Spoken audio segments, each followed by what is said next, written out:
So I lead Equal Agro-industrial Consultant Services, a consulting project development consulting company. Hello, can you hear me? Yes, we can hear you. Yeah. Okay. Please, can you kindly mute yourselves when you join the meeting? Thank you. Please go ahead. Okay, I was saying that I'm the lead of our Equal Agro-industrial Consultant Services, an agricultural development and consulting organization here in Nigeria. I'm also the operations manager of Process Consumer Technologies Limited, and I also wear many caps. I'm an author, I write, and I'm also a processor. Thank you. You're also a processor. That's very interesting. I will definitely take you up on that while in the course of our discussion. Mr. Gabriel Eze, are you here with us? Yes, I'm here. Good afternoon, good evening, everyone. My name is Gabriel Eze. I'm a co-founder of Rural Farmers Hub. We are an agri-tech company, 4 years in operation now, covering largely smallholder farmers in northern Nigeria. I'm currently, or I have just completed a master program where my study was on valorizing dairy waste into organic fertilizer, a very interesting subject that I think will be beneficial to the Nigerian agri-food sector. I'm looking forward to, contributing to the conversation and also learning from everyone else. Thank you very much. So I would like to start with a few statistics that someone helped me to gather in the last few weeks. Agric production in Nigeria. Nigeria is the largest cassava producer in the world. It is the largest yam producer in the world, 14th largest maize producer in the world, 4th largest palm oil producer in the world, 2nd largest sorghum producer in the world, 14th largest rice producer in the world, and one of the largest in Africa, 3rd largest sweet potato producer in the world. And, I can continue saying largest producer, largest producer, largest producer. In short, we're basically in the first 10 when you categorize many food sources in the world. What do you think is wrong with the country? What do you think is wrong with agribusiness in Nigeria and Africa as a whole? I throw this open to the panelists? Mr. Deji, Mr. Kewale, Mr. Eze. Okay, maybe I can just jump in a bit on this. So what is wrong with the Nigerian food system? I think we can try to look at this from two perspectives, even though I would say that while Nigeria ranks first in some of these crop value chains, the ones that actually drive like the industrialization in some of the big economies in the world, in terms of productivity, Nigeria is still not there.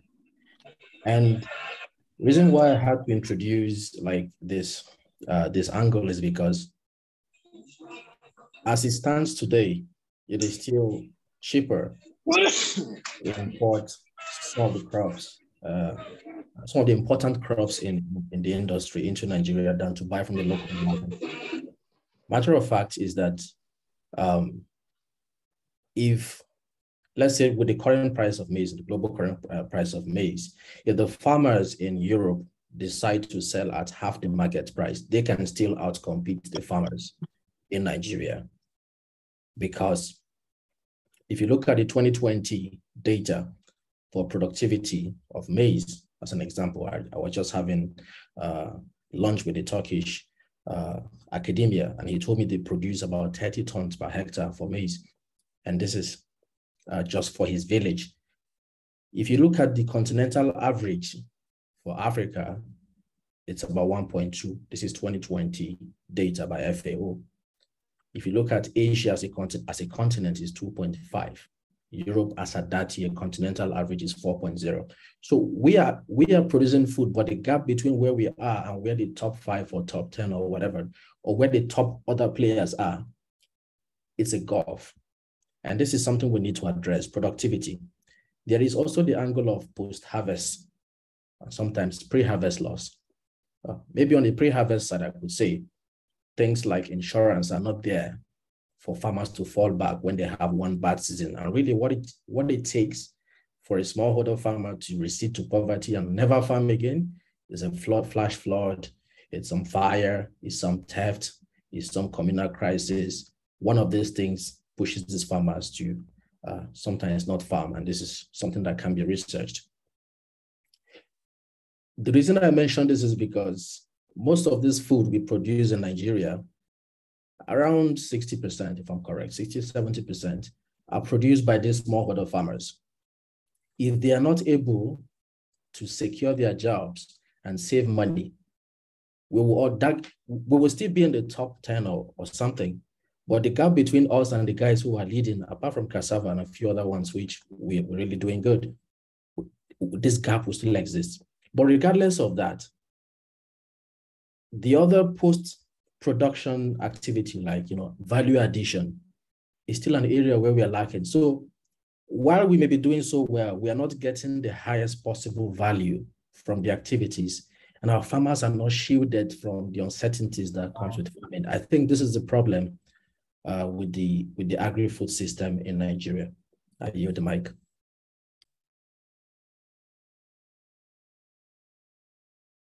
I mean, you introduced so many interesting, what's it called now, elements into this discussion. Mr. Okewale, what are your thoughts? What are your thoughts about this? I mean, about the challenges Mr. Eze has just highlighted to us. Thank you once again. Excuse me, Mr. Eze has comprehensively highlighted quite a number of on-the-spot challenges. And these challenges are sadly limiting, like you mentioned, the productivity of Nigeria as a whole in the agricultural space. Yes, we are number one in all of these areas, but our productivity is very low. Our policies do not skew towards enhancing some of these productivity indices to shoot forth the country into that space, that vista of opportunities, and actualizing those visions as far as value addition is concerned in agricultural space. For example, he talked about maize. There's a lot, cassava, ginger, pineapple, and so on and so forth. There are challenges with high quality inputs. There are challenges with good agronomic practices. Some of the agronomic practices that are practiced here are limited, are not up to date, are counterproductive. There are challenges with the quality of input. There are challenges with extension. There are challenges with illiteracy. There are challenges with access to credits, insurance. There are challenges with market information uptake, from the farmers. There are challenges with storage mechanisms. At the minimum, farmers that have slight disruptions in the traditional flow of their operations, literally run away from farming. And so when farmers are faced with these challenges, they are naturally not motivated to maintain at that level their productivity. So we face productivity level at the moment, but we also face productivity threats in the coming years. I'm sure we read in the news, we've seen that we've also increased our rice production, but all of these challenges, if they are not handled sufficiently, the celebration, as it were, in quote and unquote, that we are trying to push across today in terms of us being number one, number two in this, will ultimately crumble before our faces. What I'm saying is that they are not sustainable. Let me just keep it that. Thank you. You mentioned something, both of you have said something very critical and key to our discussion. You've talked about farmers, but I think there's a problem with the agric education system also. We have so many universities in Nigeria that, you have students studying agric. So I'm at a loss as to the importance of the knowledge that these people get from the universities and how it is equated to all these productivity problems. Is there a problem there? Are we missing something? I had a discussion with you yesterday. I think it was Mr. Okewale, yes, and you were telling me that is it Mr. Okewale or Mr. Ajani? I forget who I was talking to, and you said there was a problem with even the ability of students to innovate. So is it that the educational system just, is like Google in, Google out, or how is that word said? How is that term, how does that work? What is wrong? What exactly is wrong? I know what is wrong on the farmer's end. So what about on the education end? Because Mr. Eze and Mr. Okewale have said that there is a problem with education, illiteracy, access to knowledge, access to information. I think it was you, Mr. Ajani. Yes, I remember. Yeah, I think that was a fantastic conversation yesterday. As it is. Hello, can you hear me? Yeah. Yes. Perfectly. Yes. Yes. Just as I mentioned yesterday, it is very important that today we all the economy of the world has moved to the space of knowledge and innovation as it is. But you would agree, not everyone actually agrees, but from studies and from what we've actually seen in different space, right? We have realized that there is actually what we call let's say access to contemporaneous knowledge. And as it is in Nigeria, it remains that we are still running a curriculum that only gives chance to, in the agric space, right? Let's say agric education. It seems that we are still running a curriculum that only gives chance to opportunities not to create and not to innovate as it is. So it is important that we start looking at this from the aspect of how can we start catching these students young and let them, persons young, and let them see agriculture as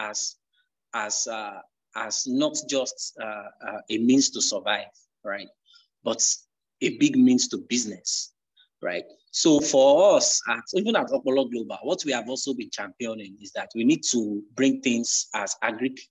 We need to start looking at agric education as agric business, because the characteristics of today's students, being digital natives, being Gen Z, is that we have the race for money, and it is where we see money. That is where we start seeing value, right? So what we are championing and what I keep saying is that we have to start looking at agric as a business, right? And this element needs to be quickly incorporated into the agric education. If not, you will see agricultural graduates coming out of university and, well, from the space where I'm speaking from in Osun State, right? Hello. Hi, cultural graduates. Hello. Yeah, I can hear you. We can hear you. Okay. All right. Just see many of them leaving the university, and the next thing they could do is probably set up a POS business, right? So we need to start looking at agric education as agric business and not just the education. The elements of agric business need to be incorporated. And I think that is the new space that we need to start establishing across the Nigerian education system. Thank you for that, Mr. Ajani. But I'm trying to understand, why can't we also be thinking of agric business as agric innovation also? What is wrong with introducing innovation in agric education? Because it seems like it's the cultural scientific education that is being that people gain when from the universities. They actually do not gain any practical knowledge except during their practical year where they have one small plot of land and they grow cassava and then that's where it ends. But they're not taught really how innovation helps, how technology can help in, you know, in agri development. How can we do this? How can we change this as millennials, Gen Zs, Gen X, you know, how can we do that? Yes, you see, for innovations as it is, which is what we are championing, well, is that not until people start seeing the money in the agric as it is, that is when people think outside the box. That is even if there is a box, right?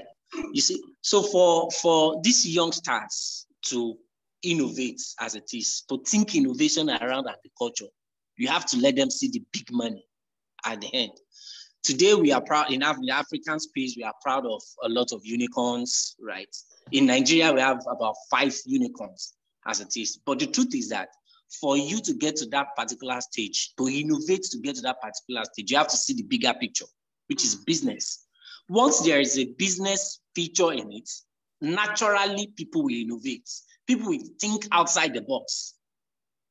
That is what I'm saying, right? Naturally, people will think outside the box. Yes, the main goal is innovate. There is a lot of persons that are actually doing innovative stuffs, yes, but they are not thinking the business. I have access to a community of community of professors working around agriculture, and what we are doing now is to move not just to agri-tech, but to move to what we call agro-innovation as it is. Right? So the main thing there is that let people see the business, let them see the money. Once they are able to target the money, naturally people will innovate. And that is the call now. We have to start bringing agri-business into the curriculum. And the end is to, of course, create innovations that will scale, not just in the immediate environment, but beyond that environment. Right? And that is something we are so key on, and that is it. I don't know if that addresses your point. Yes, I mean that's an interesting angle that you have brought in. That means that, I mean, we now have to start championing a revision of the educational system in the agric sector. Basically, we have to start cross-matching agric with agro-marketing, cross-marketing agric with agric technology, all those links have to be made. Because right now, I think I see education, especially in Nigeria, as a silo, I mean, you just learn about agric-economics, and then you learn about agric-biology, and you learn about crop and environmental biology, but not the economics of biology. Agri itself, yeah. Yes. Sorry. Mr. Eze, you want to add to this conversation? Yes, I just want to add a few cents. Perhaps this is my opinion, so please take it as that. I think innovation is already happening in the schools, maybe at small rates. For me, just in December last year was the last time I had some engagement with some students in Nasarawa State, because I was farming there at the time. And one of the students gave me a kind of liquid that was made from the tree called dogunyaro. And I was able to try it on my farm as some sort of crop protection remedy, and it worked. So, and that led me to a kind of wormhole. I was looking for other kinds of things that are done in the agri space. Nigeria has a very active seed breeding, genotyping ecosystem. Nigeria has a handful of research, that are ongoing, storage technologies. But the thing is that these things don't get to the market. They sort of stop within a few funded project pilots. Sometimes they are not the facilitators or the promoters of this innovation. Sometimes don't understand the business side. And I guess this is where I would say the innovation should come in. How can we create new ideas around marketing agricultural innovation? like the Dogonyaro, for instance, like the bagging system that preserves seeds without some complex warehousing. How do we get these things into the market? And you also hammered on something that I found very profound, which is there is a lack of cooperation between this academic institutions and the business world, like private sector. It feels like we are fighting ourselves. And maybe I may not be private to share, but this is the kind of hostility that we have faced as a company, even with the public and academic institutions. It feels like we are competitors when we should be collaborators. And I guess maybe this might not be within the bounds of this conversation, but the schools and the research institution needs to reach out. It seems like they're in some high heaven. We have tried to, I don't want to mention names, try to reach out ourselves. It's very difficult. Those are my thoughts. Thank you. I find that very, very, very interesting. I have this notion, being the child of an emeritus professor. I grew up in the agric space. I understood, a lot of things about agriculture, but I have always thought that there was a fundamental problem. And I do not think it is because the academia is up there and high out there.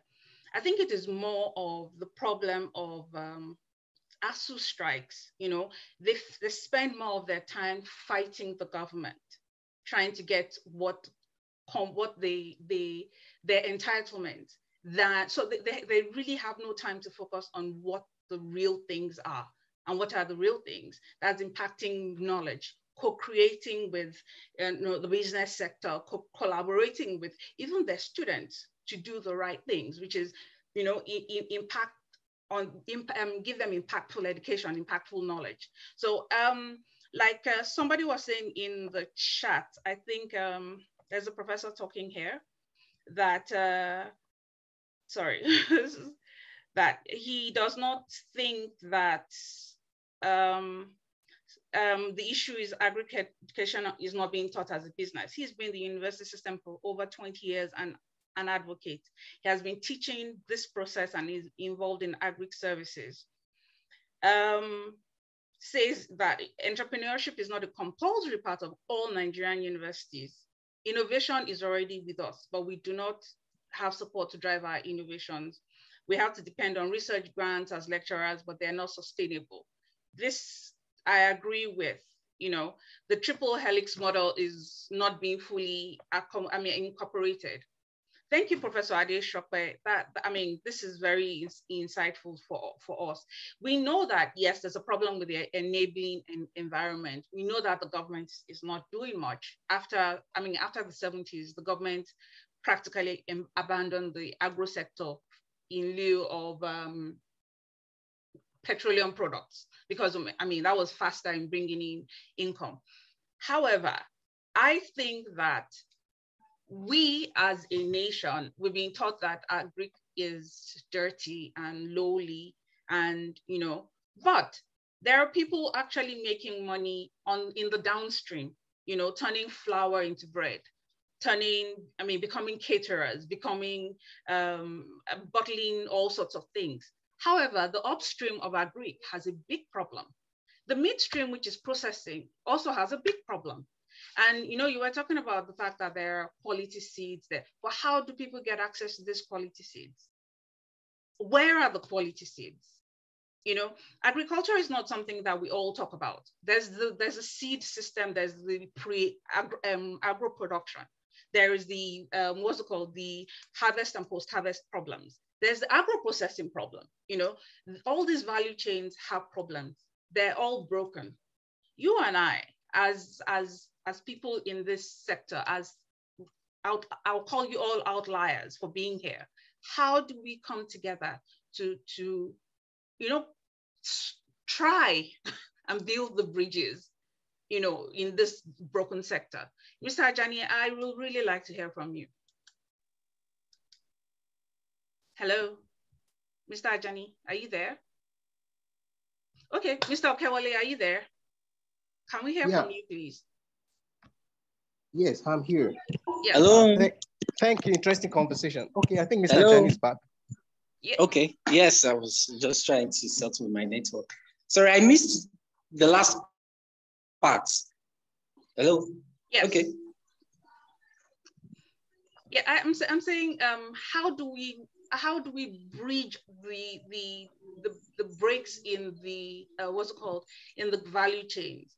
You know, the pre-agro production, the production itself, the harvest and post-harvest losses, agro-processing. You know, there are problems in the upstream.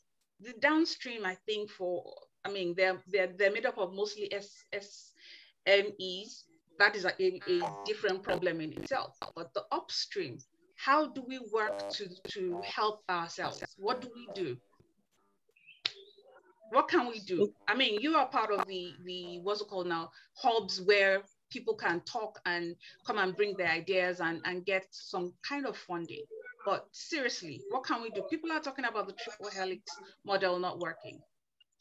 In fact, like to hear from you. Yes, sir. Thank you so much. I was actually going to make a reference to the triple helix model. And in fact, the new idea now is the quadruple helix model. The reason why the triple helix model is actually not working, which we have observed at Apollo Global, is the need to include the community in it. And that is something that is very, very important. The high net worth individuals, the community, the persons in those communities, how can we get them to play with the triple helix system, the government, the private sector, and the academics, right? But now the new elements to it is the community itself. How can they now join the system? Because the truth is that all these things we are doing actually are actually happening in those communities. So there is a need to include them in that system. I think that is one. The other part of it is that there is a need, from what your question, there is a need to innovate around the system, either from the pre, the post, the production, and the post stage, right? There is a need to start bringing players that are not actually that are not purposely created for the agri space. For example, I like the fact that one of the panelists talked about the insurance sector. Today, agric is huge. And the new players are now looking at how can they play in this sector. The insurtech space is now moving into the agri space.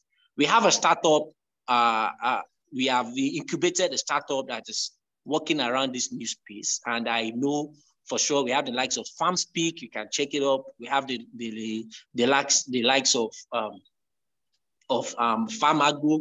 What are these guys doing? What they have been able to do within their space, and the support we have also created is that researches that are actually conducted in those universities, they have been incubated, right? Then accelerated to create new business, pushed out. Then we bring different players into the space, the insurtech players, the fintech players, the climate tech players, right? So there is a need to bring all these new players into the agric space, right? To create the proper innovation that would scale agric in itself. Without that, the system will still keep going like that. We keep going like that. And I think that is it. Thank you very much, Mr. Ajani. Mr. Okewale, I would actually like to hear your input on this, because I know you are into agro innovations there. I mean, so what are your thoughts? What do you think innovation, and what kind of innovation can be brought on board for these kind of improvements in the agro space? Thank you very much. I think I would love to come in from this angle. The agri-food system itself in Nigeria should have a target objective. We understand that there are different sections of the entire value chains. And we understand the drivers, we understand the enablers, we understand the actors, like the other panelists have mentioned. But to what end? Please go ahead. Mr. Okewale, please go ahead. Can you hear me? Yes. Hello? Yes, please go ahead, Okay. Mr. Okewale. Yes, Okay. thank So, you.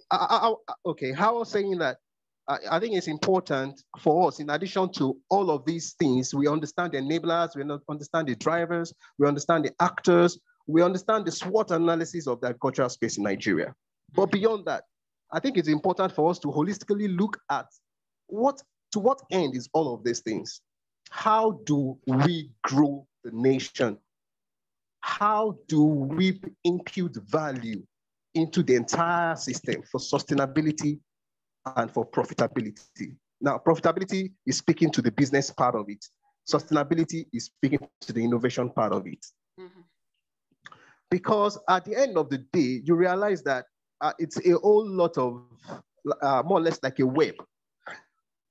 To be honest, quite a number of private organizations are doing greatly, tremendously great, even in this space in Nigeria. But we also understand that being productive, being active is not just enough. The challenges are quite huge. Breaking through the challenges actually require more of the actors than just the private sector, like the other panelists have mentioned.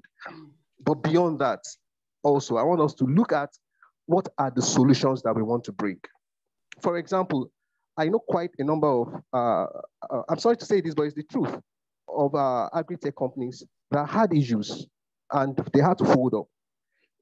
The business model is superb. The ideas, the solutions they bring is second to none. As a matter of fact, one of the companies is the first in Nigeria to bring up that model. But the challenges were that the ecosystem, the Nigerian ecosystem economy, affected the business. And like some of us mentioned here, because the space is evolving, the other sectors of the economy, allied sectors, they are not evolving at the scale that the space is evolving. The insurance sector, the climate sector, and all that. So farmers, innovators sometimes find themselves in position where the business model is right, the innovative strategies are okay, but the support that is required to scale is not there. And so I will fundamentally look at it from this angle. Yes, there are research, our educational systems have their roles to play. As a matter of fact, personally, I did something when I was in my final year in my undergraduate days. Surprisingly, it was supposed to be commercialized, but it wasn't. I worked on a multi-layered rabbit cage system with an automatic watering system. And it was a huge project as far as I was concerned. At that time, I was an undergraduate. It took resources, it took a lot. And of course, I knew that if it was commercially adopted into the space, it was going to change a whole lot because it's an automatic watering system. Another set, after my set, was supposed to work on the automatic feeding system. And, I was surprised to go back to the institution and then see my project lying down, wasting away. And now in the market, I've seen quite a number of private innovators that have come up with that, but I knew they couldn't stand, what I did back then in 2008. So, but you see, that support system, that's what I'm trying to say. I know many other students too have worked on different innovations at the undergraduate level. Let's even forget about the master's, postgraduate levels, PhD, and post-PhD and all that. At the undergraduate levels, that could transform a particular sector or segment, within the value chain that those products are being explored. So I think it is important for us to look at it holistically. Like we have rightly mentioned, what are we going to do from the educational point of view? What are we going to do from the research and development, from the academia, from research institutes, from private organizations, from the communities? Recently, I wrote a post that is sadly and unfortunate that we have quite a number of old, intelligent, and innovative traditional farmers. I've worked with the rural communities, and sometimes when we have to bring in a particular machine, for example, let me say a cassava processing machine for making high quality cassava, high quality gari, for example, from cassava roots. And then we get to demonstrate some of these things, at the communities, rural communities. And then you listen to the farmers, you listen to the agronomic practices, and you listen to, you'll be amazed. These guys are very intelligent, albeit their intelligence are limited because they are not exposed to some of the modern equipment, some of the new technologies that are on ground. So for me, I also realized that talking from the community point of view, that there's a synergy that we should also work on to integrate what the intelligence and the experience of these old farmers. They are actually old, some of them are in their 60s and above, and then integrate it with some of these passionate young GZG, whatever, ideas and innovation, so that we create a unique form of knowledge, adaptable to our local realities. And that will actually make us different, separate, and unique in the global space. Let me stop at this level. Yeah. Thank you. Thank you, Mr. Okawale. I remember, I think it was a year ago or 2 years ago, I was stalking Mr. Eze's WhatsApp updates, and he kept making references to farmers that he was working with. I think they were planting rice or planting something, and how he was actually learning so much from them than he had learned anywhere else, and it's actually makes me now understand the importance of traditional ecological knowledge. I see that there's a problem. There's a disconnect between that. And unless you go down to that community grassroots level, there is no way you can actually understand what agric truly means. The knowledge of leaving your fields fallow for how many years after using it for how many years, and how to get water to feed this, how to have that plant under this particular shade. I remember, I think it was my dad who was talking about, you plant cocoa with another plant. So the cocoa tree is going to give shade to that plant, and then after a few months or thereabout, you transplant that, the one in the shade, to where it can now get sunlight. I mean, if I was not close to someone who did things like that, I would not have that knowledge now. At this point, I would like to welcome Mr. Nyangilo from Kenya. He's one of the panelists, and I think he had problems joining us. Mr. Nyangilo, you're welcome. I would like to hear from you. Are you there? Hello? Hello? Okay. We'll continue our discussion. I would like to hear from Mr. Eze. You've done quite a bit on the traditional, on the very, very rural, local level, and you've incorporated a lot of technology, GIS and stuff like that, I recall. Can you give us like an insight into the opportunities, into the innovative opportunities that exist in that field? Yeah, sure. I could do that. Perhaps maybe before I say that, I just had this thing itching in my mind. Just let it out a bit. It's an article I read sometime last year on the Conversation blog, and it's asked a critical question, which is, can smallholder farmers farm themselves out of poverty? Because regardless of what we are doing at different levels, there is always this question that is missing at the downstream sector, the services and all that, which is, where's the money? The fact is that most farmers cannot pay for most of the innovations in the market. I would dare to say 99.9%. Only very few of them can be able to extract money from this economy. There is huge money at that level, but when it goes to fertilizer, herbicide, Seeds are still a bit questionable for most farmers. And then the off-takers. Those are where the money goes to the rice mill and the rest. The farmers at the end of it are not farming sustainably. It's from hand to mouth, year after year.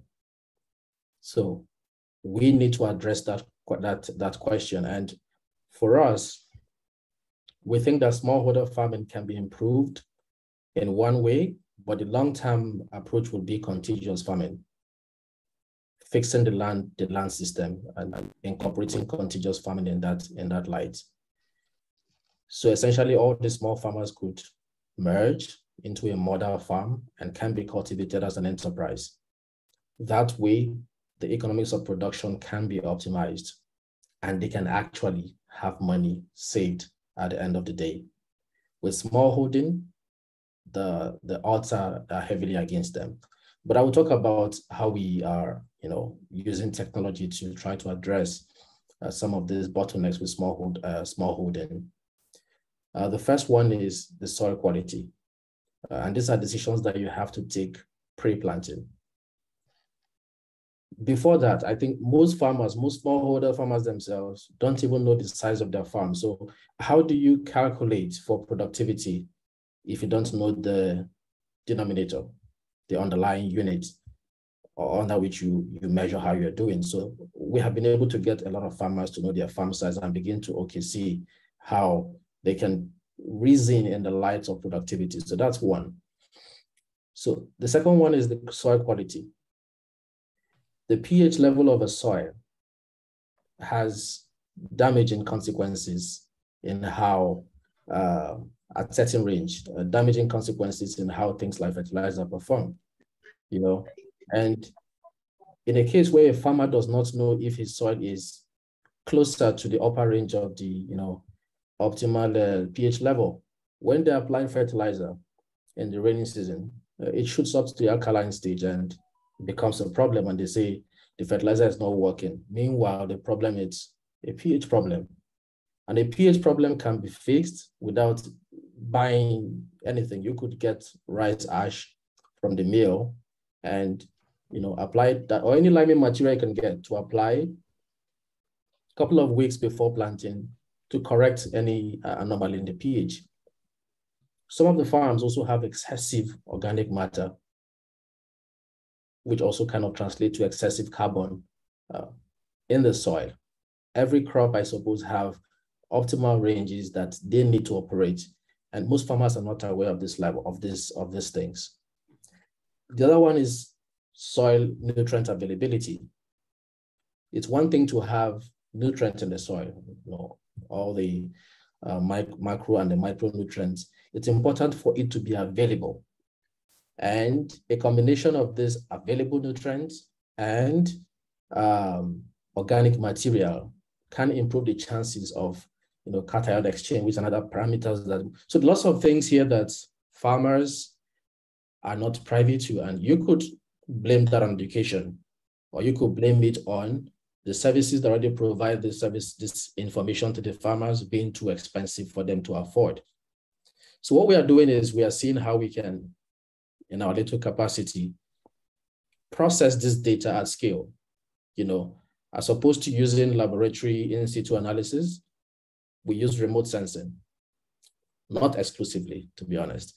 So we use remote sensing as our primary source data, and we'll try to combine it with other data sources, even including laboratory tests and climate data obtainable from radar satellites. So we combine all this data to be able to generate really fine-grained information that can be sent to the farmer at every stage of the farming season. So things like pH can be determined, can be received via text message for your farm. Things like productivity. Sorry, you saying something? Okay.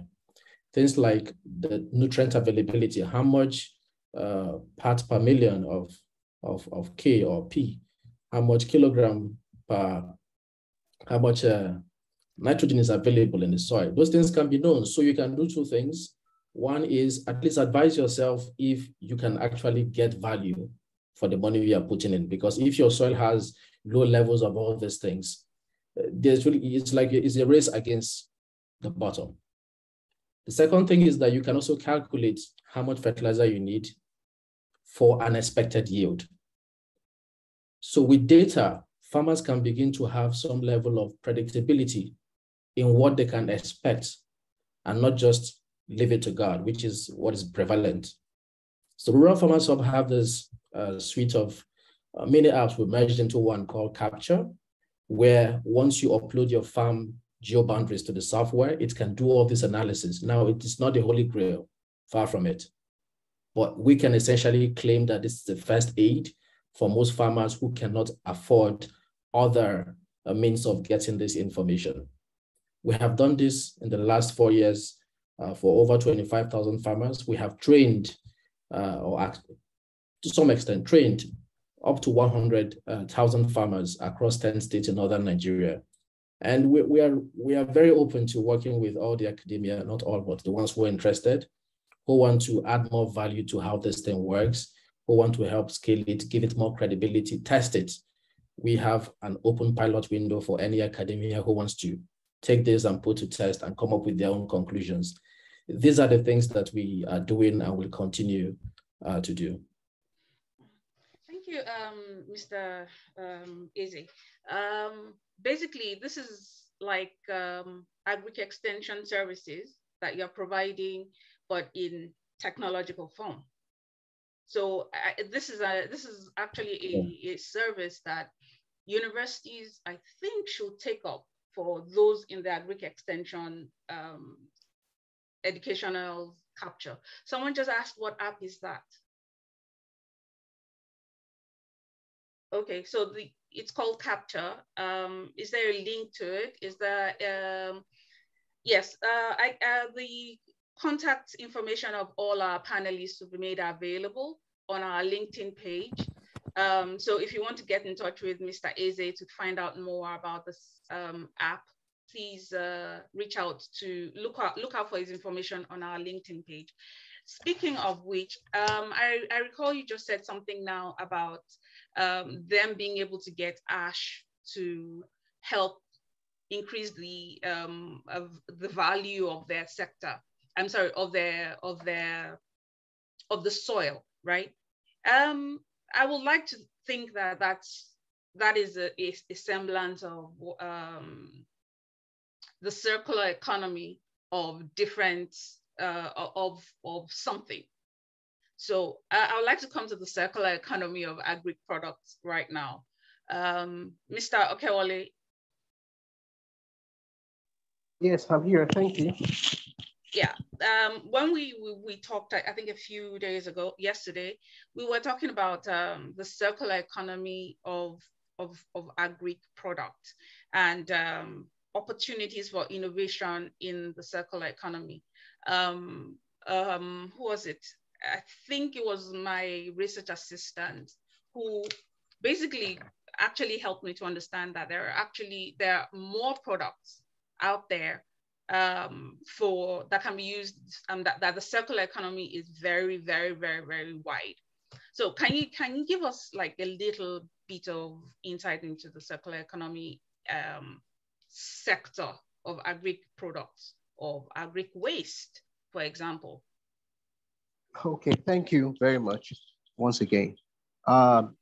Basically, the agricultural space, the entire value chains of different food commodities produced globally, but in particular, Nigeria produce what we call wastes, byproducts, and sometimes co-products.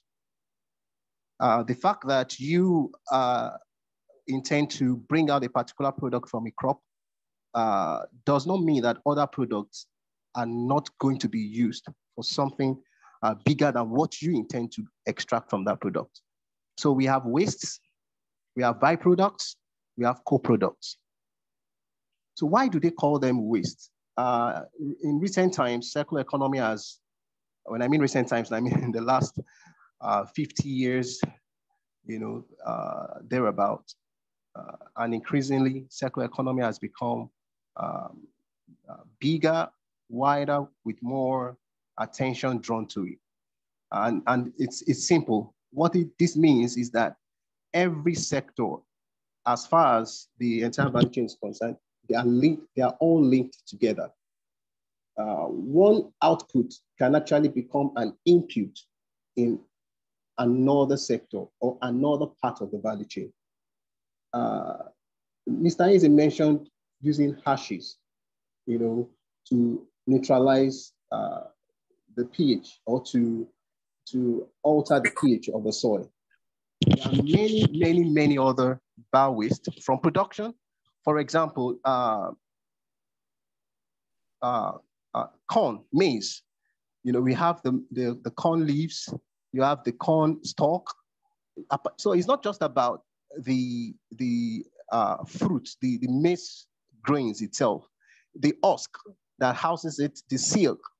All of these wastes are extremely useful, in the entire value chain of either maize or other agricultural commodities. Some of those wastes could be just basically dried and used as energy input, while some could actually can be used for bringing up another product. And at the end of the day, some can actually be used for something completely outside the agricultural space. You can extract, for example, flavors from orange peels, and it is used in cosmetic world. You can extract flavors from ginger peels. You can many things. You can utilize oil palm leaves in the furniture world to make carpets and all that. You can literally use rice husk, to power your rice production processing facility. By trying to convert the rice husk into into briquettes. And there's so many opportunities along the circular economy. But beyond that, it is important that we draw up, for every project, agricultural project coming up, that you draw up a plan for circular sustainability. We are in a world where waste is no more useless. As a matter of fact, wastes are now value. If you don't know what the waste is going to be used for, we can do a research on that, do some basic Google search on that, and then find out this thing that is being wasted, what can I use it for? And what can it be used for? For example, in processing gari, as simple as it is, cassava roots have close to about 70% of its content as water. And in processing it, you express this cassava liquor. Most of the time is usually wasted and all that. But cassava liquor is no more waste. It could actually be used in conjunction with many other waste and then use it to produce biogas. Poultry waste, there are no more waste. Poultry manure, there are no waste. Piggery manure, goat manure, I mean, there are defecations now and their feces. They are not wastes. I can begin to name it on and on. Some of the on-farm harvest, can actually be used as, if it is not even used for any other thing, it can be used to provide humus back into the soil. And at the end of the day, you realize that what happens in the enterprise development of most agricultural businesses is that some of this waste, if they are converted to value, the revenue that comes in from that helps to offset, the operating cost. And then you can have a more friendly cash flow, if I may put, for lack of better words. And then you can also help project sustainability into your enterprise development. Thank you. Thank you very much, Mr. Okewale. I mean, that is fantastic because it just kicks us to the next topic. We were talking about the circular economy of agro-waste, of agro-products. And Mr. Agric recently made a presentation on how to create, I think, biogas or biomass from dairy products, from dairy waste. Mr. Eze, are you there to give us some insight on this? Are you there? Yes, I'm here. Okay. Yeah, essentially it's an Europe-centric research that we did. and it's around dairy waste. And the challenge really is twofold. One is you could look at it from the geopolitics. In other words, almost all the phosphorus that is used in Europe comes from locations outside of Europe. So if they decide to cut off the supply, it becomes a problem for the agri system on the continent. So, but interestingly, they looked at they found that most of the dairy waste or the dairy activity, which is huge in Europe, that activity by itself enriches the water that is used in that plant with phosphorus and nitrogen and a few other valuable materials. Even something like whey protein immediately becomes valuable. So, and this has been in the works for about 5 years now, I guess. And there are two huge projects. Perhaps if there's anyone on the call who has that specialty in dairy waste, organic waste treatment, there is one called Reflow, and there's another one called Force4U, heavily funded multi-stakeholder project. So we are at the bottom of it, but what we did was we explored the probability or the possibility of extracting phosphorus from dairy wastewater. And to maybe give us some sort of a perspective as to how valuable this is already, this dairy recycling, upcycling industry, is that protein, like the whey, which is one of the byproducts of dairy waste, is currently oversubscribed. What that means is the request for this whey, this protein, because they use them to make superfood for athletes and all that, the order running into months ahead has been paid for and waiting for the industry to extract for them to buy. So that particular byproduct is fully valorized, and now attentions are on the phosphorus and other macronutrients. So for us, we're looking at how we can combine certain existing chemical processes, like in the first stage we had acidification of the water, leading to coagulation and eventually leading to, and then we have ultrafiltration next, where we now removed the salt and other permeates, leading to now phosphorus extraction. Now we haven't, these are all simulations at the moment. We haven't done an actual prototypes because that would be the next stage of the research. But the point is that we have proven, beyond reasonable doubt in our presentation, that it is possible to fully valorize dairy waste, such that some of them go into proteins, some becomes phosphorus that we can now use to make organic fertilizer, which was our own challenge. We can also extract through adsorption nitrogen from the dairy waste, and we have something close to an MPK already in terms of a new product. All of this coming from dairy waste. Thank you. This is interesting. Anyone who is in that sector, the dairy sector, I think this is like an opportunity. This is an idea for you to basically make use of your waste.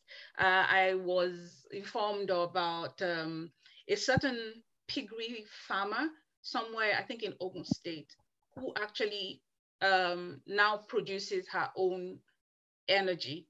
So she uses the what's it called, the dung, the manure from pigs, and turns them into energy that repowers her farm.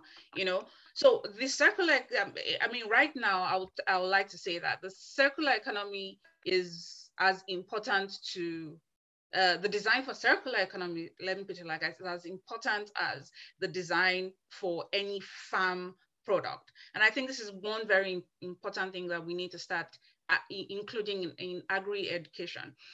Someone said that pre-planting is as important as the innovation in agro-processing. It would be interesting to know how many people here are to the processing, the downstream processing, either as a caterer, as someone who makes products from agro-products. So for example, if you make skin products and things like that, it would be interesting to know how many people are here or how many people are interested in things like that. However, we can't think about downstream alone. There's agro-processing, the middle part. We're missing a lot from that middle part, the agro-processing. There's so much waste. Someone sent me a picture recently of the kind of waste in Mile 2 market in Lagos alone. And, you know, it just made me think that I can imagine how many things can be made from this assumed waste of oranges. And when I say oranges alone, I'm telling you that oranges come from Benue State down to some parts of Ondo, Ekiti, Osun State. And I can imagine the kind of wastes that exist on those farms and then the waste that comes into the market. So imagine if someone like you and I, you know, all we're focused on is, look, we're going to go and pick up the bad oranges from Mile 2 or from Ogunpa market or something like that. And we have a system where we can actually produce things from that waste. There's nothing called waste, like Mr. Okewale said. And same thing Mr. Eze has just reiterated. There's nothing called waste. So basically, it is time for you and I to actually step out of the box and stop thinking about agric as just planting and harvesting. You know, we have to think about what happens before the planting, like Mr. Eze has said. We have to think about the quality of our product, of our seeds. We have to think about, you know, so many things along the value chain. But the important thing is this: you can't do it alone. There are many people who can actually fill in these gaps. But how do we get across to these people? You and I can start a community of agro, I don't want to call it agro farmers or agro, I want to call it agro fanatics. Yes, I think that's interesting. You know, where we think outside of the box, we help one another to get these things done. So at this point, I'm opening the floor for questions. The discussion has not ended. We're still discussing, but if you have questions, we would like to hear them at this point. Someone just said, if you think about Mile 2 orange waste, think about what happens in the Benue, Nasarawa, and Taraba axis. See, you and I can set up, you know, plants where we actually buy from the cooperative of farmers oranges en masse and make orange juice. While Mr. Eze will think about, you know, how we're going to do the circular economy of the peels. While Mr. Okewale brings, you know, the insurance people, Mr. Ajani brings the insurance people to make sure that our business does not fail. Mr. Ayodele can think about the transport system from Taraba and Nasarawa State to the consumption capitals, Abuja, Lagos, and so on. You know, Mr. Marshall, it would be good to hear from you at this point. We've been waiting for you. If you can turn on your mic, please introduce yourself. Excuse me. Mr. Marshall? Yeah, good afternoon all. My name is Naishal Silas. Okay. I'm the head of operations for Rural Farmers Hub Nigeria. Thank you.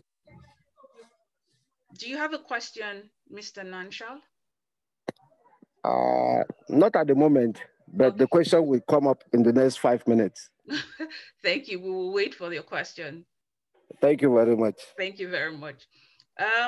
So someone says, can we grow macadamia in Nigeria? Do you have an idea if we can grow macadamia nuts in Nigeria or in West Africa?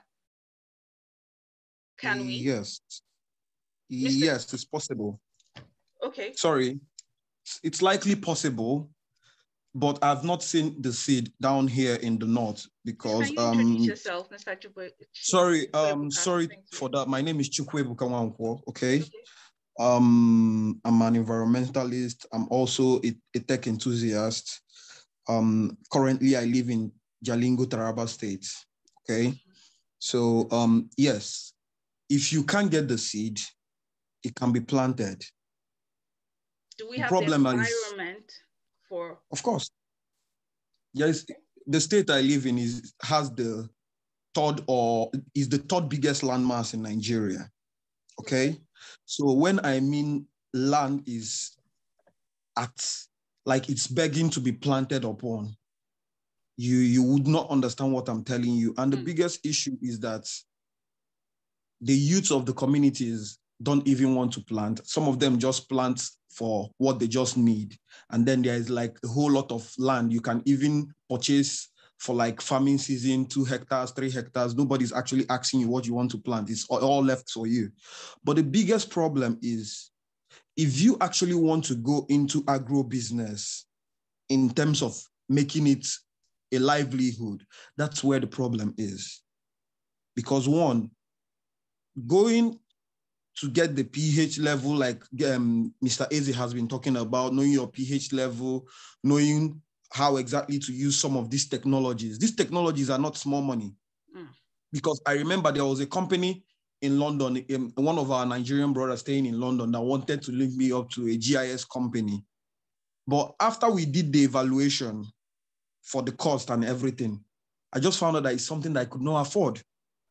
And then this begs the question, how can we improve in getting some of these funds? It's not like we don't have the information. We have the information. And why I'm telling you this is because major of the food grown in Nigeria right now is from the Northeast Nigeria. I will not lie to you. Yes.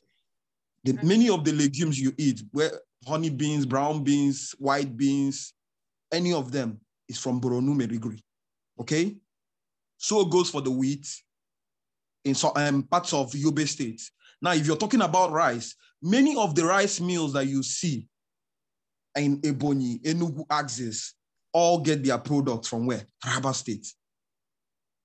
So if you're talking about waste and you're talking about food production, I think we should stop clogging our head into one particular area because this knowledge is lacking down here. But because of maybe insurgency and insecurity, nobody actually wants to come and tap what is down here, the resources that are down here. Because there is this guy that I've been following his story that has a rice mill in Nasarawa and in Niger State. I've forgotten his name, a Yoruba guy, okay? And he's doing very wonderfully well for himself. And he even started doing some exportation of his rice products, finished goods. But some of these people, probably, they know well-to-do individuals who could sponsor them. Now, if you come down to this place, you hear the likes of Nisal Mainstream, that they will help you to get the loan, they will help you to do this one. But all those things are just long, boring stories that will not get you to anywhere because one, they will tell you to fill out the form, go for the training, pay for this, pay for that. And at the end of the day, when it's actually time to give you the funds, they will not give it to you. And now, if you start saying that you want to purchase a hectare or even 2 hectares of land, that's like another different ball game. So how do we break down some of these things? Because I like the idea of you saying that we should start up like a kind of group, a kind of fanatic groups of people that are interested in farming, maybe from the upstream to the midstream to the downstream sectors, and everybody knows what role that they can play. Because everybody is interested in is, yes, the money. But in these states now, I am telling you, nobody is interested from January, from April till probably September. You start seeing all these alhajis from the Kanu, Kaduna, Sokoto axis that have the trailers and they have the money to buy your finished goods. Okay?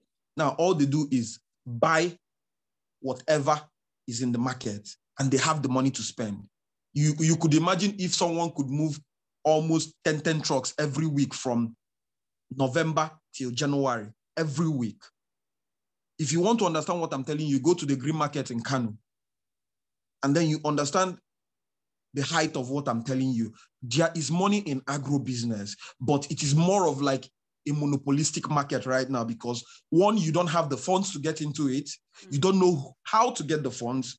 And then the programs that are supposed to provide the funds for you will end up not giving you the funds, and then either that they give you the fund and it's not enough, and all they want to tell you is that, okay, we will provide you with fertilizers, okay? Now you're providing me with fertilizers. How do you want me to harrow the farm? They'll now tell me, okay, that they will pay another person the money, someone maybe that they've gone into contract with, that is still under the program, maybe another big Alhaji that was able to pay a huge amount of money to get the tractors. And then they give them the tractors, and at the end of the day, you go to him and he'll tell you, okay, if I harrow this amount of land for you, the next one, you're going to be paying for it. And then you ask yourself, what kind of system do we have? So the system itself is corrupt. That's why any individual you see here that is farming is just farming as to sell off, or maybe he's just at the midstream, which is what? To buy and to sell at the end of the day. So he or she is not actually interested in what is pH level and all this whole issue. The truth about it is that it is high time that we start having companies that are interested in farming fully, or get the fundings to hand them over to people that can actually manage these things. It's all opportunity. And I'm telling you this thing, if you drive all the way, it will take you nothing less than, from Enugu to Taraba by road, it's nothing less than, give and take 13 hours. 13 hours? 13. Yes. From Jalingo to the next town is 4 hours. To the next big town is 4 hours. So there are a whole lot of complexities, and all these things are just land, open land. And it's not like there is any conflict. Same thing goes for Nasarawa. Same thing goes for parts of Plateau State, Shandam, and the rest of them. Benue State included. Open land. And if you can help us source these funds, then we start listening to what anybody needs to say. Because the truth of the matter is that even CBN cannot fund us. We have tried it with the initial mainstream. It's not working. Same thing goes with the Bank of Industry. That's like a total different ball game. You get this person to sign for you, get that person to sign. And then at the end of the day, where do you get these people to sign this huge amount of money that you want to collect in the first place? You don't have them. Thank you, Mr. Chukwu. So I give up the mic, please. Sorry. Thank you, Mr. Chukwu. I can hear the pain in your voice. I am seriously pained. Hello, Mr. Gabriel. It's nice to see you again. I have a list of things that you have said here, and they're very salient points, and they're things that SEMRI is actually looking at trying to help with. You know, that's why we have this roundtable. Mr. Nanshal, I'm sorry, Mr. Eze, I would like to hear Mr. Nanshal first. Mr. Nanshal Silas, please, can we hear from you? Okay. Thank you very much. My may not come in the form of a question, but it's a comment, and it's in respect to what the recent caller said. It's concerning the beans. That when you talk about beans, you just limiting your brown beans. You just limiting yourself to Borno State, and I think well, let me just throw a little light. Right now, with the lack of access to farmlands.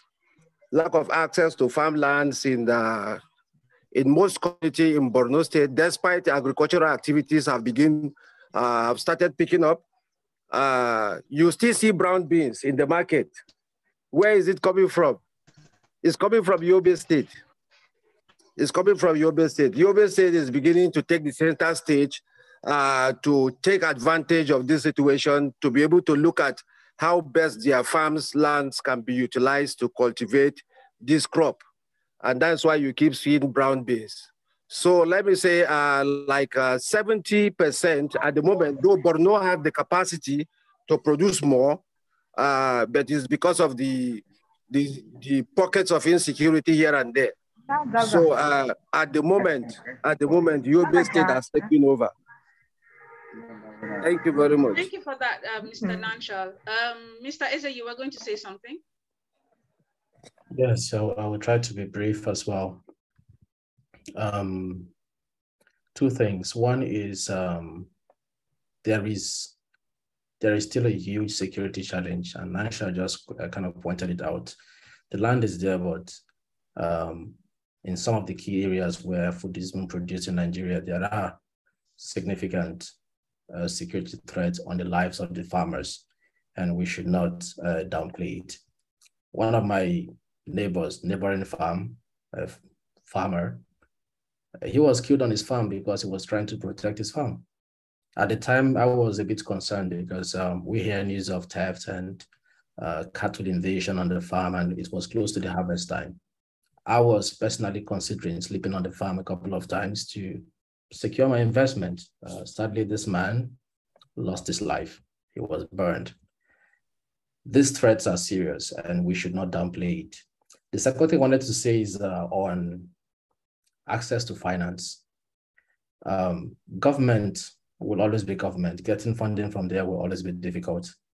But there are other shortcuts that one can follow, which is working for a few, maybe not a few, but some people.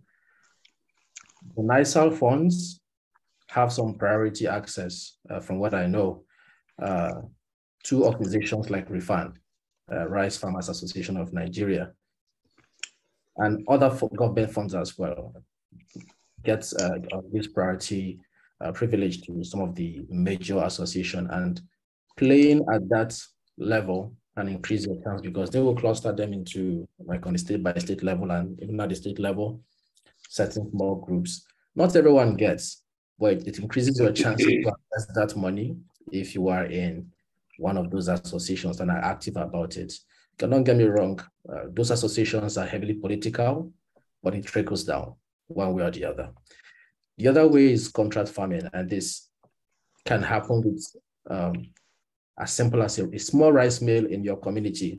The owner of that rice mill can actually fund an association or a cooperative so they can farm and he can buy from them. Most of them struggle to feed their plants on a consistent basis.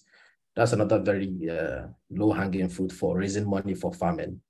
The third one is contract farming, which works with some commercial banks. Again, you have to belong to an association or a cooperative that already have this existing contract farming relationship with the bank. So the money comes to you through the association. And the reason for some of these organizational, I'll call barriers to this funding, is because there is a very high, low repayment rate among farmers for loan. It is so high that personally, I've lost money giving out loan to farmers. I don't want to talk about the NISAL or the other commercial banks. They don't declare the truth.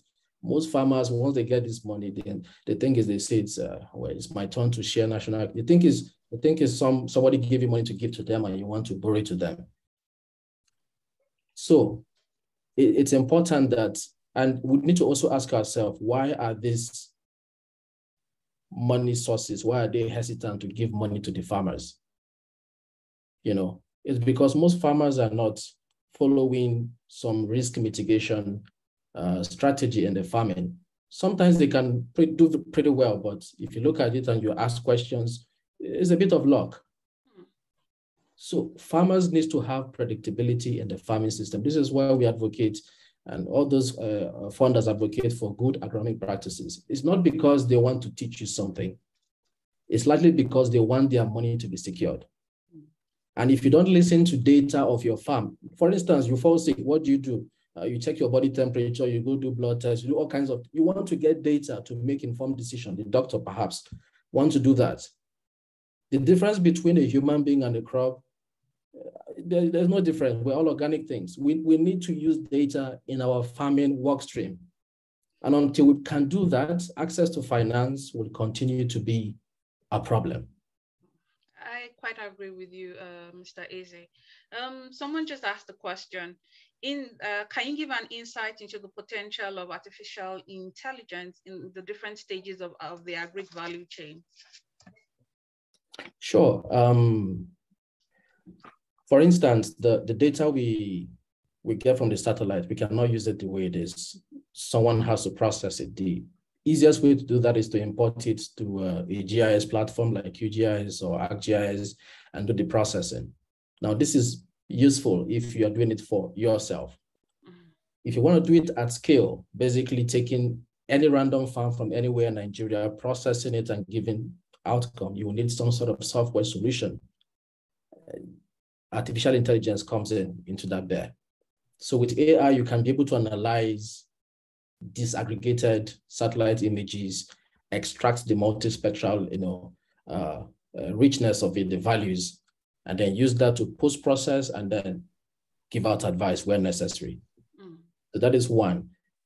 Weather forecasting is largely driven by artificial intelligence today, because we cannot have weather stations at every, say, 1 kilometer in Nigeria. It's a capital intensive thing. Usually in the West, individuals like us buy weather station, put in our house and share the data with, let's say, a nonprofit that aggregates it at scale and makes it available to everyone. We don't have it. So what do? Virtual grids. We can use radar data and divide the radar data over Nigeria into mini grids, and then use AI to query. Each time I request for weather in Kafanchan, I use the coordinate from that request. I do a search. If there's an archive already, I do a search for that. I process just for that area. A software have the capability, but at scale it will fail. AI comes in because it can handle this conveniently and do it at scale. I don't know if I missed anything, but then also if a farmer has like a journal of their farming activity or their yield records, those things can be fed to an AI as well to now begin to help forecast, especially missing data that the farmer is not currently thinking about. Maybe missed opportunities for yield, maybe points of failure. Using your journal, an AI can be trained to know the areas where you are likely to fail. Maybe a missed timing of fertilizer application, maybe a missed timing of planting date. Those things AI can help, not necessarily replace, but complement what you currently do and supercharge your productivity. I wasn't prepared to answer that question, but if there's a need to send an email, I can send an email to answer more. Thank you. Okay. Sorry, the person who asked that question, is it possible for you to get in touch with Mr. Gabriel Eze through our LinkedIn page? He can share more information with you. Thank you. Thank you so much, Mr. Eze. Mr. Ajani, you are on the community level, right? Someone said waste is at the supply base of the value chain. So what are the effective innovation systems and institutional structures that can connect farmers to, opportunities to stop this waste? Mr. Ajani, are you there? Okay. Mr. Okewole, are you there? Yes, I'm here. Yes. Can you answer? Can you help us with information on that? Help with that. Okay, please can you repeat the question again, please? Yeah, someone said that waste is essentially at the supply base of the value chain. What effective innovation systems and institutional structures exist to connect farmers with off-takers, for example, to stop this waste from the supply level? Yeah, thank you very much.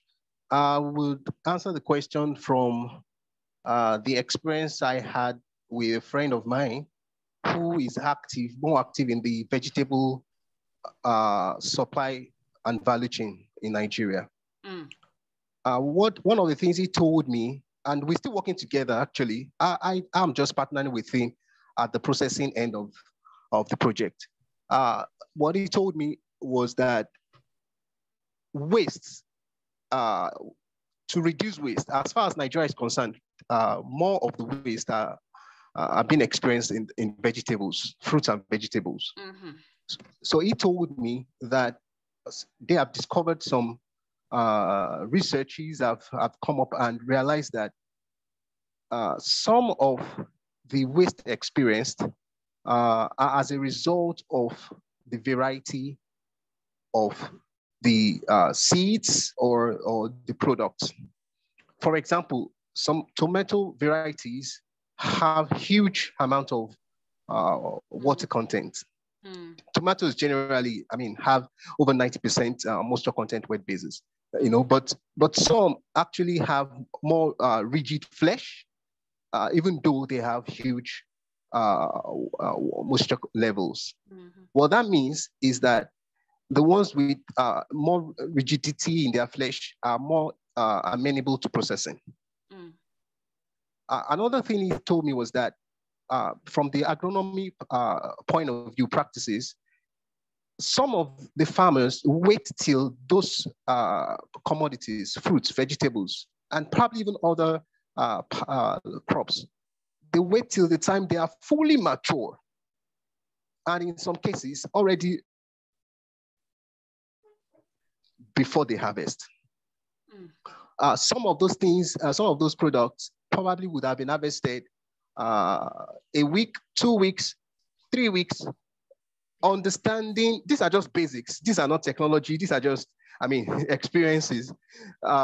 These are harvested 2, 3, 4 weeks, depending on your projection, you know, individual projections of the journey, as it were, that they will have to travel from the harvest point at the least to the produce market. And so as little as these basic instructions are, there's a lot of waste that could be avoided. Yes, so what innovation systems exist to postpone waste, for example? Yes, one of the innovation systems that exists, like I mentioned in passing now, is processing. Okay. Someone is already, or a friend of mine is working on making pepper, tomato, and what we call cucumber in another form, another product form that is going to be acceptable to end users, consumers, and that has a shelf life of that is in the multiples of about 8 or 9. What that means is that if you have a freshly harvested produce that starts deteriorating in 1 week, you could actually have a innovate a product, value-added product that could have a shelf life that could rise up to 6, 7 months. And so you have innovation in redistribution, you have innovation to reduce post-harvest losses, and you have innovation in the nutritional security of those produce. For example, normally you have access to some of the products in maximum in a month, and after a month, they begin to deteriorate. If you add value, if you have to dry, if you have to subject them to a form of drying, you know, that retains the nutritional quality, and then the shelf life increases to about 6 months, what that means is that more people can have access to it because it can travel farther than it would have loved to travel, you know, if it was the initial states conditions that it was harvested. So basically, the innovations that surround post-harvest losses comes from the agronomy practices, comes from processing, value addition, and also comes from storage. And storage infrastructure has been a very big challenge in Nigeria because the basic infrastructural support are not there. So as far as I'm concerned, innovations in these sectors, processing, value addition, storage engineering, you know, off-grid dryers, off-grid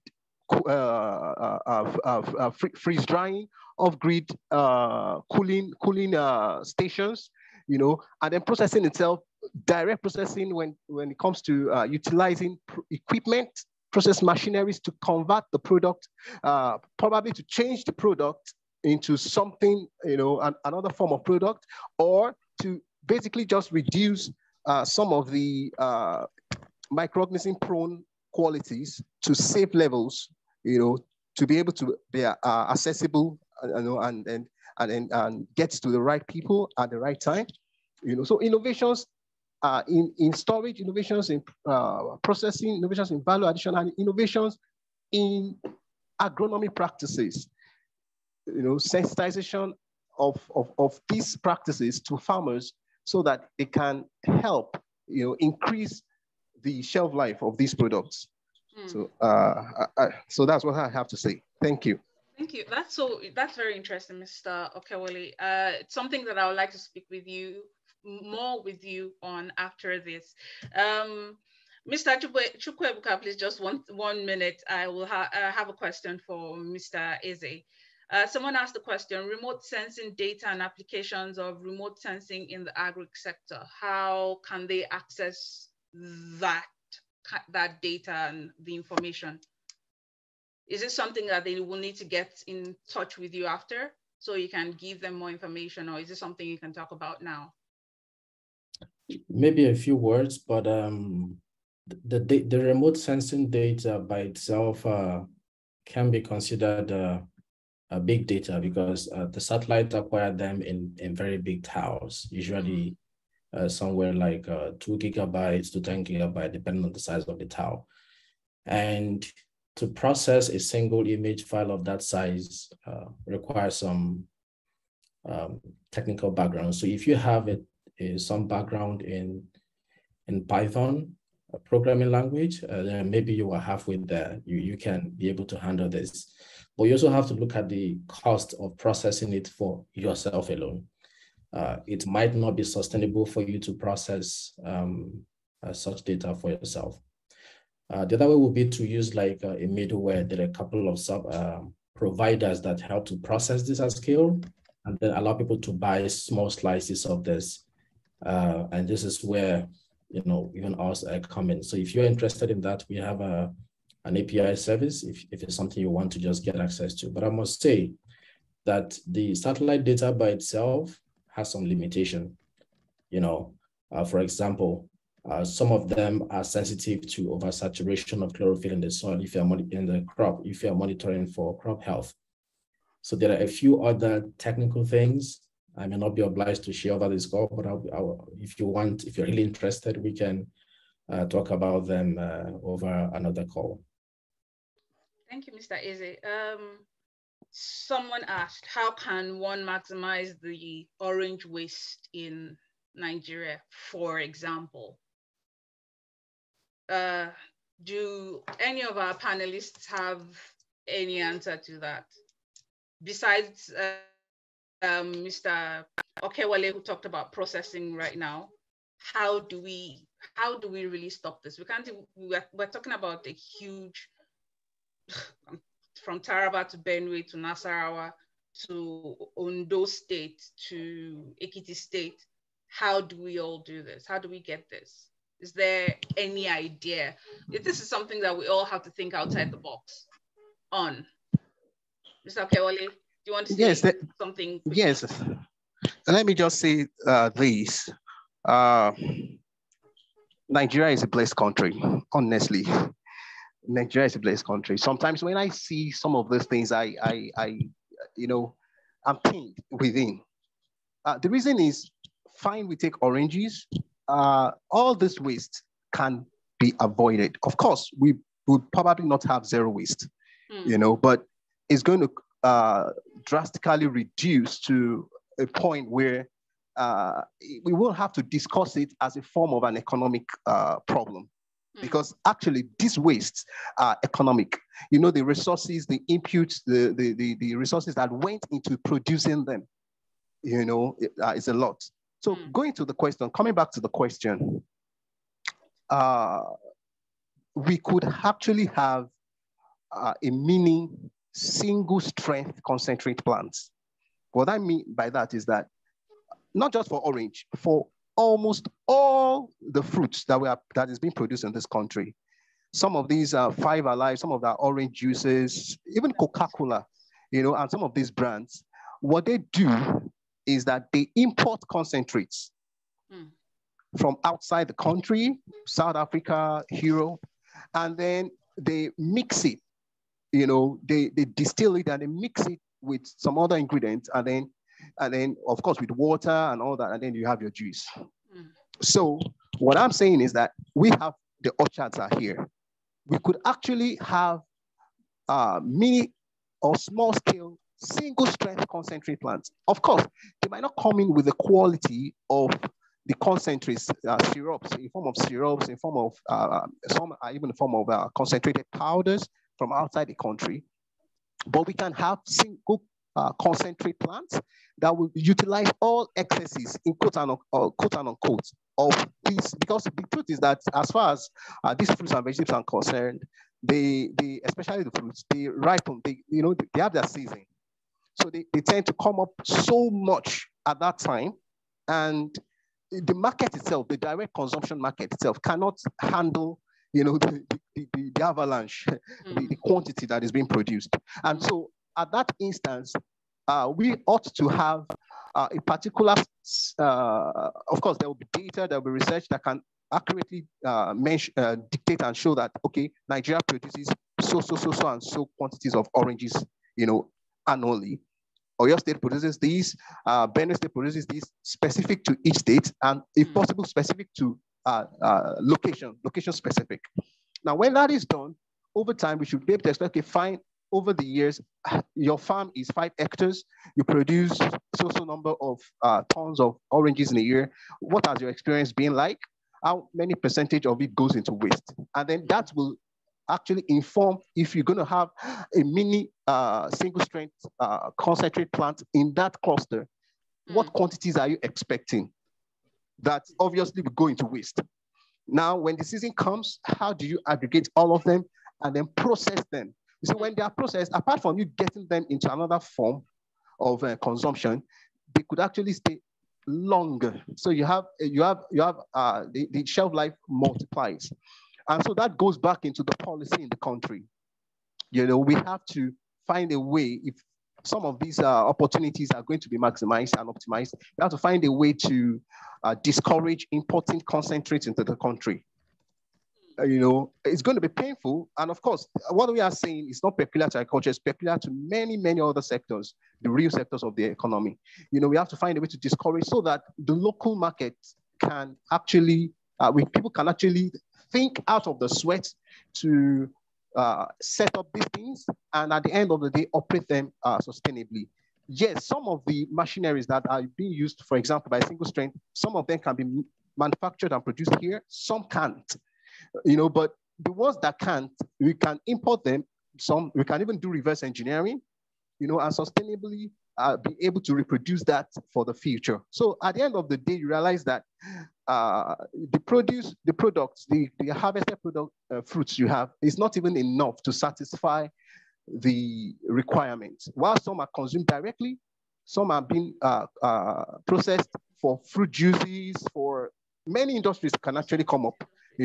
So you can mix orange concentrate with apple concentrate with mango concentrate, and then have your own flavor. You can add ginger to it, concentrate. Many things can actually come out of it, and you can have your own unique flavor. And at the end of the day, the economic value increases. You get more people working for you. Jobs are being created. Socioeconomic, the farmers are even happy to, if they're praying for another season, they're praying for another farming season, knowing fully well that the waste is going to be minimized and there's going to be a huge return on their investment. Thank you. Thank you very much. Mr. Okewale, you're on fire today. Mr. Chukwuebuka, can I hear from you, please? Mr. Chukwuebuka, are you there? I'm here. Can you hear me? Yes, I can hear you now. We can hear you now. So I totally agree with what he was saying. That was what I was about to say, the same thing. And another thing I wanted. Okay. We can't hear you, Mr. Chukwuebuka. I think to the middle stream, yes. Okay, we can hear you now.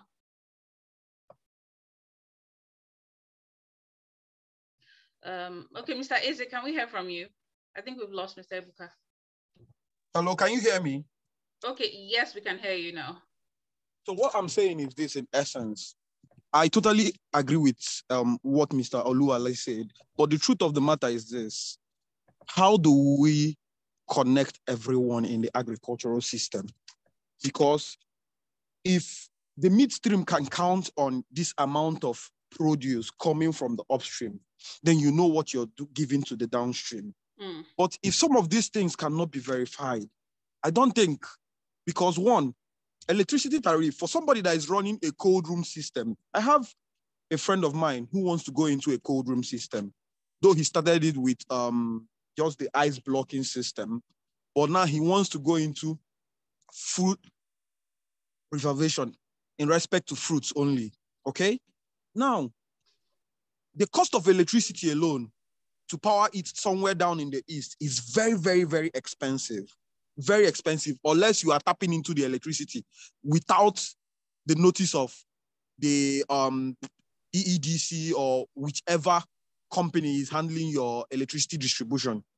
Now, if you continue to do something like that, at the end of the day, they will not put you on a meter bill because it will be more crazier to even do something like that. So they will put you on like bringing in your bill at the end of the month or giving you an estimated bill, which if you don't have the business to sustain it for a very long time, you will see that you don't have something like that. So, but if you're sure that you're going to have these metric tons of orange to be preserved with you guys in Lagos, in respect to what you're talking about in Lagos, and then maybe I am at the downstream, I do orange processing for like fruit juice, okay? And then I know that at every point in time that if I'm going to this person now, I have, or I know that I can get cold oranges that I can sell to my customers to process. When I'm done with the processing, maybe I can sell it instead of going to go and buy more ice block to chill the oranges again. You see, there is no integration. Once there is integration between all these three key players, I think there is a way for some of these things to happen. Because if you take a very good example of something like Dangote Company, their sugar farm in Yola, the Savannah Sugar Refinery that they bought, almost all the sugar that is coming from Gombe, Yobe State, Jigawa, Kanu, is heading to their company down there. So now, basically, the company doesn't even need to be buying. Like, whatever it's buying from every other farmer around them is just to make up, because they already have farms that produce these things, and they count on them to make sure that we have this amount of yield, and that we are counting on you people to give us this amount of yield to be able to produce the sugar that we produce. So I feel like there is a whole lot of discussion that we should have. Maybe time might not give us, because me, I'm already going out. I have some other things I need to attend to, but we need to have like more discussions on these things to know how to integrate everybody. Okay, I am counting on you to do this, because I was just thinking about what Mr. Gabriel was talking about, contribution. If somebody can count on somebody in the north to deliver this amount of goods, and we have a system that can do the monitoring and say, okay, this is the farm, yes. You, Mr. Gabriel brings in his GIS. It's more of like a collaborative effort that helps everybody to achieve what they want to achieve at the end of the day. So I don't know if you get my point. I totally get your point, Mr. Chukwuebuka. That is, I mean, food for thought. Because, I mean, like we're talking about the circular economy now, that kind of person making fruit juice, he can actually make use of his peels and waste from his, what's it called, to generate power for himself. So he's not even thinking well outside of the box on how to generate power. We will want him to be independent and not depend on the grid, the national grid, for example, to get his power. Mr. Isaac, please, can I hear from you? Yeah, sorry, maybe I'm talking too much. What I was going to say is well in line with what Chukwuebuka said. Perhaps maybe I wanted to put it a bit differently.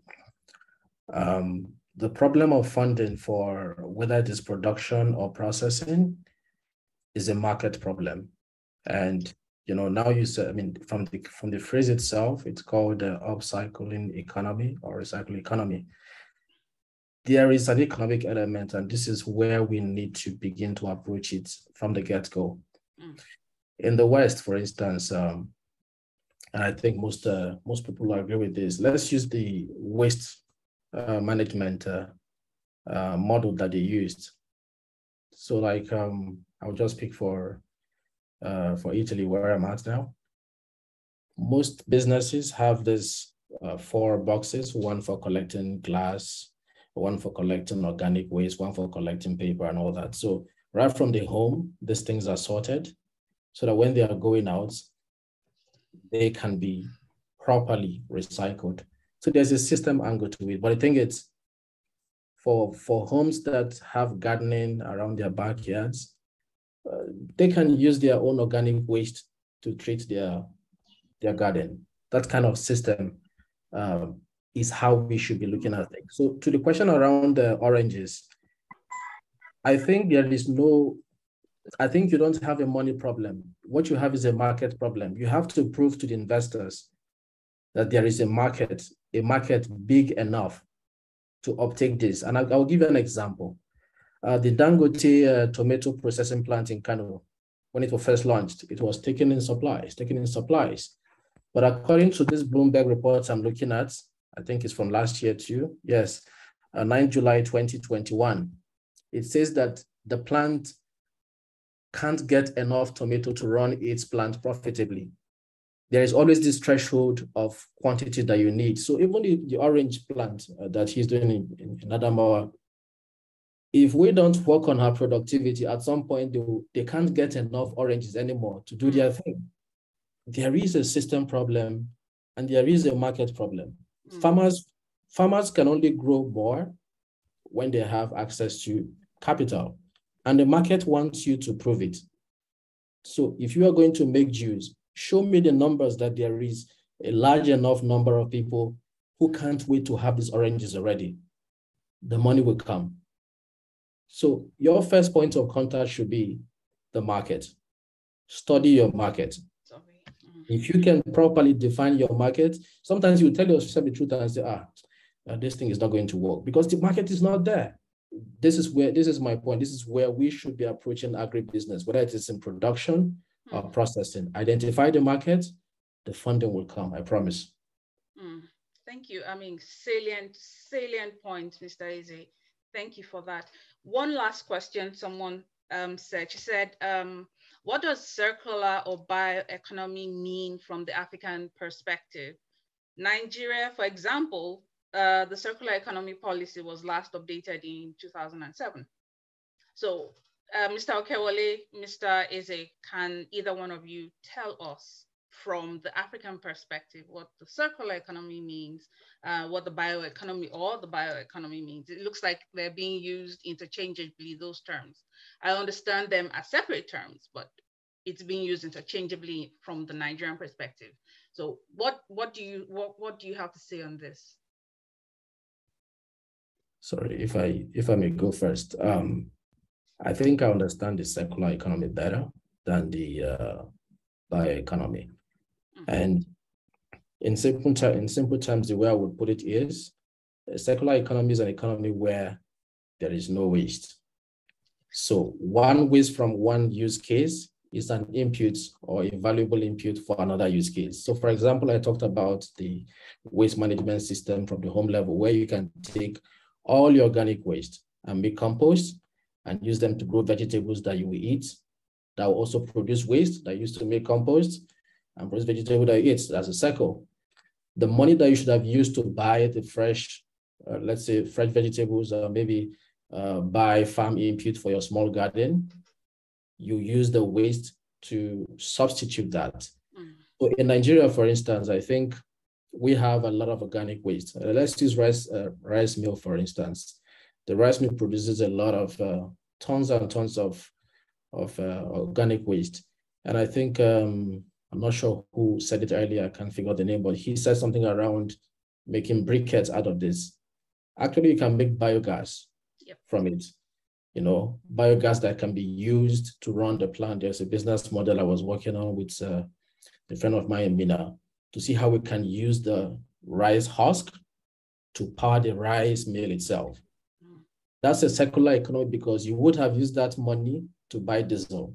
But in this case, you're not using you are now using your waste to power your plants. Another example would be maybe not so ideal, but the milk industry in northern Nigeria have a lot of wastewater. And guess what? That wastewater is fortified with some of the nutrients that the tomato farmer needs, like phosphorus and all that. But for some reason, they just kind of drain it to the soil. And if there are not enough organic activity, they cannot break down and they become waste in the soil. So in summary, a circular economy is the one where there are no waste. Waste becomes wealth in a way, either to yourself by interchanging that with what you would have otherwise bought. Thank you very much. Thank you so much. I mean, I have pages and pages filled with information from today. I have learned a lot, and I hope there are people here who have a lot to take away from this. I mean, I'm particularly curious to meet with Professor Ade Shope and take this conversation forward. Same thing with Mr. Okewale. Mr. Eze, you and I have been in touch and have been brainstorming on a few projects that we're hoping to take forward. So one thing I would like every person here to do is kindly follow our the SEMRI Facebook LinkedIn page. There we're going to start, whether you get more information on opportunities that we will start to put forward through our page. Thank you very much to everyone who has stayed from the beginning to the end. This has been an awesome discussion. I've learned a lot. I hope a lot of people had a lot to take away from here. Dr. Okole, would you like to close for us? Thank you. Dr. Chukuma Okole, are you there? Yes, I'm here. It's been a lovely discussion. I've been listening. My environment is a bit noisy, so can you help with the closing remarks? Sorry. Dr. Mogaji, is he online? Is Dr. Mogaji here? I'm sorry, Mr. Chukwuebuka. Yes, this recording will be on our YouTube page. The link will be posted on our LinkedIn page. Yes, thank you. Dr. Mogaji, are you there? If you're not there, Mr. Marshall, can we hear your voice to round up, please? Just give us a little insight into what you do in Kenya, and then that'll be the end for the day. Mr. Marshall? Yes, Nanishal Silas. No, we're talking about Marshall Inyangilo from Kenya. Okay, I actually thought you made a mistake pronouncing my name. Sorry. No, sorry. Thank you.